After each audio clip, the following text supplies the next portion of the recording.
اور نقطہ ہے جو مجھے بہت انٹرسٹنگ لگ رہا ہے جب سے یہ پریس کانفرنس ہوئی ہے، وہ یہ کہ نارملی جب 9 مئی کے بعد خاص طور پہ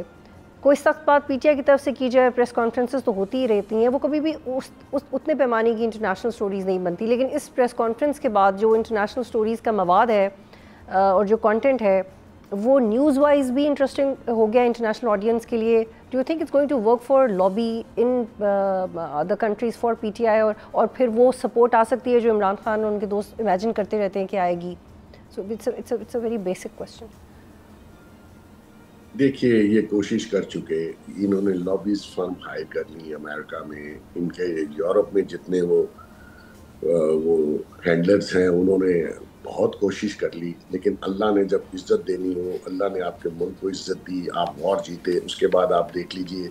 واشنگٹن کا کیا موڈ ہے، یہ کیا بیچتے ہیں، وہ لابنگ فرم کہاں گئی. تو یہ کچھ بھی کر لیں، یہ جو لابنگ فرمز ہیں یا کوئی ایک آدھ لیٹر میٹر یا کسی کانگریس مین سے کچھ کرو، اس کی ویلیو نہیں ہے. ہمارے ہاں ہماری ایک انڈیپینڈنٹ ریاست ہے، اس کے ہاں جو لا آف لینڈ ہے وہ پرویل کرے گا، کوئی انٹرفیئر باہر کی فورسز نہیں کر سکتی. یہ کرمنل کیسز میں سزا یافتہ ایک قیدی ہے، اور اس کو اگر ریلیف کوئی ملے گا تو وہ تھرو پروسیس کورٹ سے ملے گا. کوئی باہر کی انٹرونشن اس کو ریلیف نہیں دلوا سکتی، اور نہ ہی ہماری ریاست اتنی کمزور ہے کہ کوئی باہر سے کہے اور اس کو ریلیف مل جائے، وہ نہیں ہوگا. سبسکرائب کریں اور بیل دبائیں تاکہ کوئی خبر رہ نہ جائے.